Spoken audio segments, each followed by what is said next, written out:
It could be 7 और 3, right, कुछ भी हो सकता है, एनी प्रोपोर्शन. मतलब basically we don't know, right. So this is part. Can it be separated? This cannot be separated basically. Rice got damaged. So ऐसे case में हमें पार्ट पर स्पेसिफिक परफॉर्मेंस पार्ट की सिर्फ वीट की नहीं दी जाएगी, right. But A and B के बीच में कॉन्ट्रैक्ट था. ए कहता I give you rice and I give you wheat. For the rice part I take from you 2000. ठीक है, राइस की डिलीवरी के लिए मैं तुम्हें 2000 तुमसे 2000 लूंगा, 2000 के राइस दूंगा. और वीट के लिए मैं तुमसे 8000 लूंगा, राइट. सेपरेट हो गए. So rice got damaged. So इस केस में क्या होगा? They can be separated and independent footing. Then the court will do what? जब राइस क्या हो जाएंगे? Damage. The court will order the specific performance of the part because they are separated and independent. If they are not, then the court cannot order the part performance, right? So section 12 general rule is, can court grant the part performance? General rule is no. The court cannot grant the part of the contract to be specifically performed. But subsection 2, 3 and 4, they are the exceptions to what? General rule. General rule is mentioned in subsection 1.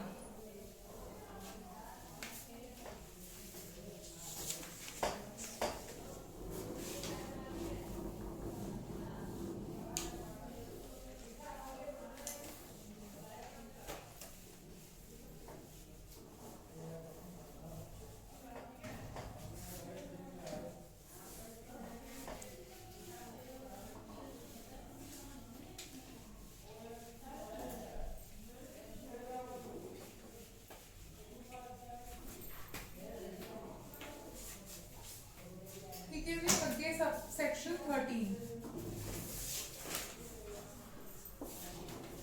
Section 13 says rights of purchaser or lessee. Rights of purchaser or lessee against person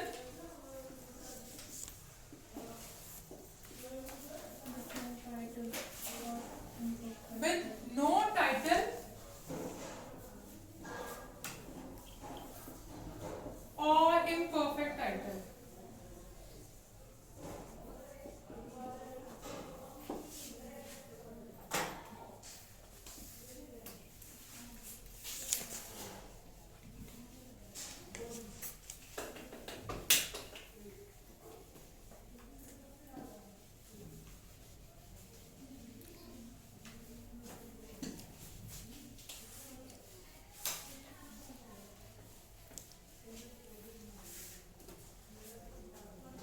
हाँ जी. If अच्छा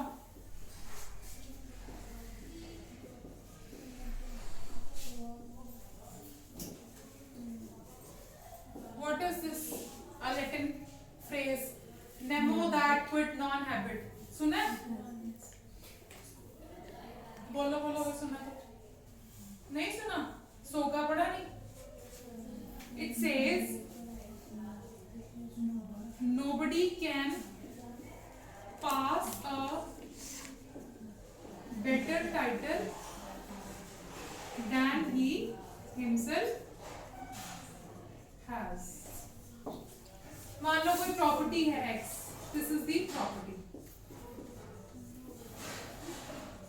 Nobody can pass a better title than he himself has. मान लो जी कोई property है X, right. एक person है A, ठीक.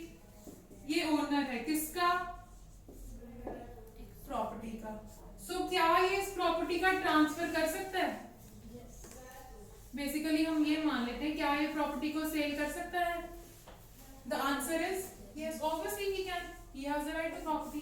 अब एक पर्सन था B, he was not the owner, कोई भी था रैंडमली. इसने ये प्रॉपर्टी प्रॉपर्टी सेल कर दी, जैसे मर्जी कर दी, धोखे से कर दी, कागज जहां से मर्जी बनवाए, तो क्या ये सेल वैलिड होगी? No, this is invalid cell.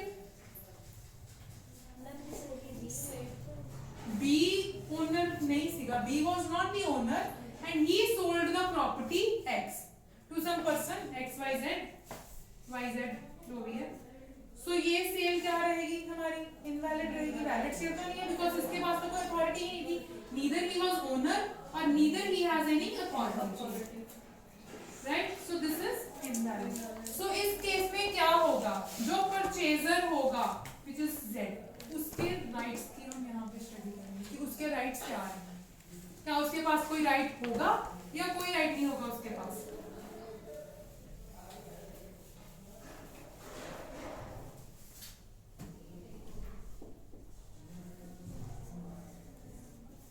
Imperfect title, right? Rights of purchaser, lessee. Who is lessee? जिसको लीज दी जाती है, राइट? हम इसकी एग्जांपल से पढ़ेंगे, this is all similar to same, right? So rights of purchaser against person with no title और imperfect title. Subsection 1, section 13, where a person contracts to sell or let certain immovable property having no title or only an imperfect title, the purchaser or lessee has the following rights, namely A. If the vendor, who is the vendor? Vendor कौन होता है? Seller. Seller is called the vendor. If the vendor has subsequently to the contract acquired any interest in the property, the purchaser may compel him to make good the contract out of such interest. Today is 14th December. A sold the property to B. ठीक? He is not the owner, right? So the sale is invalid. Right? On 20th of December, क्या किया A ने? He bought this property which was sold to B. So he became the owner किस property का? जो उसने पहले ही किसको sold कर दी थी? B को. Now he is the owner. अब subsequent to the contract, subsequent to contract, कौन से वाला? ये वाला, right? So subsequent to this contract, he got the authority or right? ठीक? तो ये जो पहले सेल क्या थी? Invalid. Now he can go to the court और इस सेल को क्या करवा सकता है? Right? This is all it says that if the vendor, who is the vendor? Who is the seller? A. If the vendor to the contract acquired any interest in the property, acquired any interest, क्या बन गया ये? Owner. Acquired any interest in the property, the purchaser may compel him to make good the contract out of such interest. तो purchaser कौन था? So किसे क्या किसको कंपेल कर सकता है? A को. To make good the contract मतलब to make the sale valid. अब A है जो ये नहीं जाके बोल सकता कोर्ट में कि मेरा ये जो कॉन्ट्रैक्ट हुआ था B के साथ उसको आप इनवैलिड या नल डिक्लेयर करो, क्योंकि मेरे पास तो राइट ही नहीं था सेल करने का, राइट? सो क्या होगा? B के पास राइट आ जाएगा. कब आएगा राइट? जब A के पास राइट आएगा. A acquired the interest. उससे पहले उसके पास कोई राइट नहीं है. But the moment he acquires the right, उसके पास राइट आ जाएगा किस चीज का? इनवैलिड सेल को वैलिड कराने का, राइट?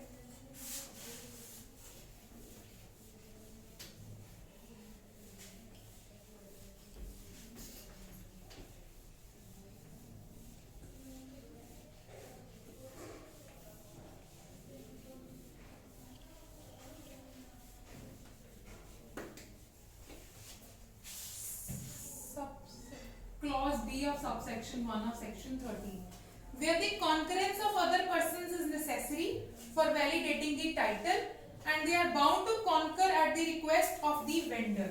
Co-partners के केस में क्या होता है? ये को-पार्टनर्स छोड़ो, आप पार्टनरशिप की एग्जांपल लो. पार्टनर्स को अगर प्रॉपर्टी, कोई भी प्रॉपर्टी पार्टनरशिप की सेल करनी है तो क्या only the alone partner can do so? No, he has to take the consent of other partners, right? तो ऐसे केस में क्या हुआ, अकेले अलोन पार्टनर ने क्या किया, प्रॉपर्टी की सेल कर दी, then that sale is invalid.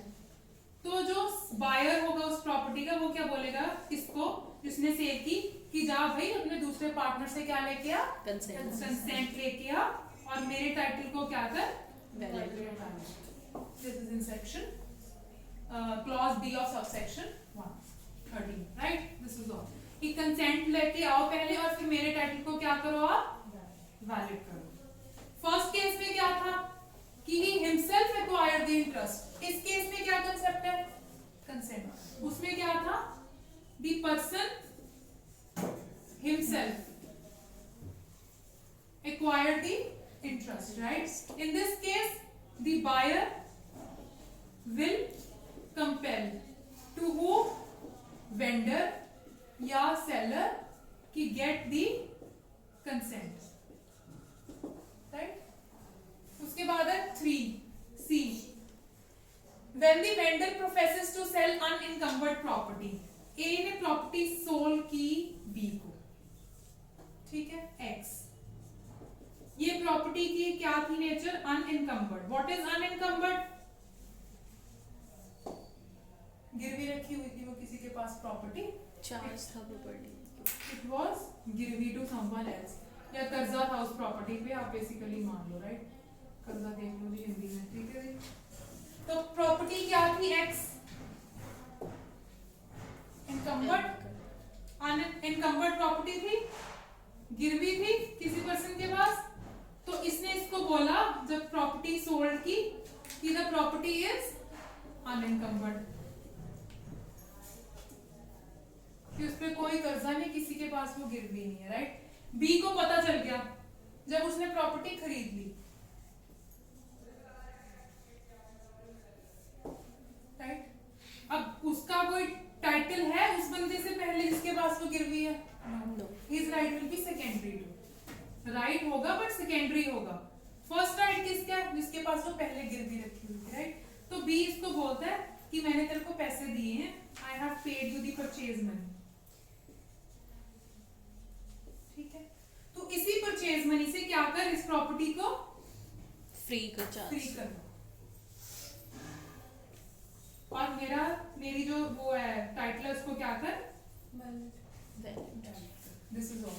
It says where the vendor professes, who is the vendor, seller professes to sell unencumbered property, but the property is mortgaged for, where the property is mortgaged for an amount not exceeding the purchase money. The mortgage amount, it should be less than, किससे, purchase money. Basically it shows the concept कि हाँ मेरे तेरे पास अपने पैसे आ चुके हैं and you can get the property free, तो उसको अनइनकम्बर्ड करा सकता है, राइट? सो ही क्या करेगा, वो not exceeding the purchase money and the vendor has in fact only a right to redeem it. और वेंडर के पास क्या था राइट, क्या कराने का, रिडीम कराने का. व्हाट इज रिडीम, कि आप जो मॉर्टगेज के पैसे हैं उसको वापस करो और अपनी प्रॉपर्टी को रिडीम करवा लो, छुटवा लो, राइट? ही हैज कहां पे चला गया भाई, he has the right to redeem it. The purchaser, who is the purchaser, B, क्या कर सकता है, the purchaser may compel him to redeem the mortgage and to obtain a valid discharge and where necessary also conveyance from the mortgage. और जो बाकी documents होंगे किसके पास, मॉर्टगेजी के पास, आप वो भी क्या ले लोगे उससे वापस, right? This is all in C clause.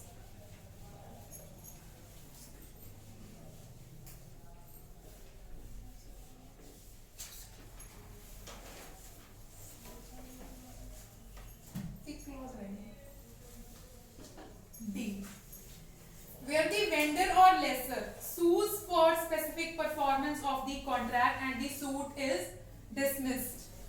Vendor कौन है? Seller. A, B, right? He was the vendor and he was the vendor, right? He was not the owner. When you are not the owner, क्या आप court के पास जाके specific performance मांग सकते हो? Have you any right? Agent भी नहीं है, कुछ भी नहीं है, कुछ भी नहीं है, उसके पास कोई टाइटल नहीं है, ऐसी डिफॉल्ट है ना? तो you can not go to the court. ये चला गया कोर्ट के पास, कहता मुझे स्पेसिफिक ए मुकर गया था. यूजुअली क्या होता है, एग्रीमेंट टू सेल होता है पहले, राइट? कि उस दिन को हम सेल वाला डॉक्यूमेंट एग्जीक्यूट कराएंगे. ये मुकर गया कि मैं नहीं करता, मैंने सेल नहीं, मैंने तेरे को पैसे नहीं देने, तो अपनी प्रॉपर्टी अपने पास रख. ये कोर्ट चला जाता है कि ये इस जो एग्रीमेंट टू सेल है इसका मुझे स्पेसिफिक परफॉर्मेंस दिलवाओ और मेरी सेल की एग्जीक्यूशन कराओ. ठीक है? कोर्ट कहते हैं तेरे तो खुद के पास टाइटल नहीं है, तू कहां चला रहा है मेरे पास, चल तेरा सूट क्या करेंगे हम? डिसमिस. कोर्ट ने डिसमिस कर दिया इसका suit. It says when the vendor or lessor sues for specific performance, ठीक है, and his suit is dismissed. Suit dismiss होने का कारण क्या रहता है? Suit is dismissed on the ground of his want of title और imperfect title. The defendant has a right. Who will be the defendant? The vendee. The defendant has the right to return his deposit. जब agreement to sale होता है तो एक deposit money दी जाती है which is called earnest money. ठीक है? अगर तो आपका एग्रीमेंट टू सेल वैलिड था, the A would have been the owner. A owner होता, ठीक है, और एग्रीमेंट ए ओनर होता, एग्रीमेंट टू सेल हुआ होता किसके साथ? बी के साथ. ठीक है? ये कहता कि मैं नहीं परफॉर्म करता, तो जो इसने अर्नेस्ट मनी पे की थी इसको, ए को, वो बेसिकली क्लॉज लिखा जाता है. वो क्या हो जानी थी? फोरफिट हो जानी थी. ठीक है? इस केस में क्या होगा? ये तो खुद ही विदाउट टाइटल था. पहले तो इसकी सूट क्या हो जाएगी? डिसमिस. दूसरा, इसको इसकी अर्नेस्ट मनी वापस करनी पड़ेगी. Right? He will get his money back. Right? So it says that the defendant has a right to return of his deposit with interest. Interest के साथ to his cost of the suit. Cost भी दिया जाएगा. And to lien for such deposit. मान लो उसके पास आज की तारीख में पैसे नहीं है देने के लिए. He does not have the cash in hand. तो उसकी प्रॉपर्टी पे कोर्ट क्या दिलवा देगी? कोई लियन, कि तू प्रॉपर्टी अभी रख ले, जब तेरे पैसे वो वापस दे देगा तो प्रॉपर्टी उसकी छोड़ दियो. ठीक है? And to a lien for such deposit interest and cost if any of the vendor और lessor which is the subject matter of the contract. So basically it says that कि if A is not the owner, right, he files a suit for the specific performance, his suit will be dismissed and the return will be given to defendant of the money, right? उसके बाद अगर उसके पास पैसे नहीं है तो इसकी कोई प्रॉपर्टी पे कोर्ट लियन भी दिलवा सकती है, right? This is all about in subsection 1, section 13. Subsection 2 of 13 says कि the provisions of subsection 1 shall also apply as far as may be to contracts for the sale or hire of movable property. हमने subsection 1 में क्या पढ़ा? We all read about immovable property, और कह रहे हैं कि जो सबसेक्शन 1 की प्रोविजंस हैं वो मूवेबल प्रॉपर्टी के केस में भी लगेंगी. This is all about section 13.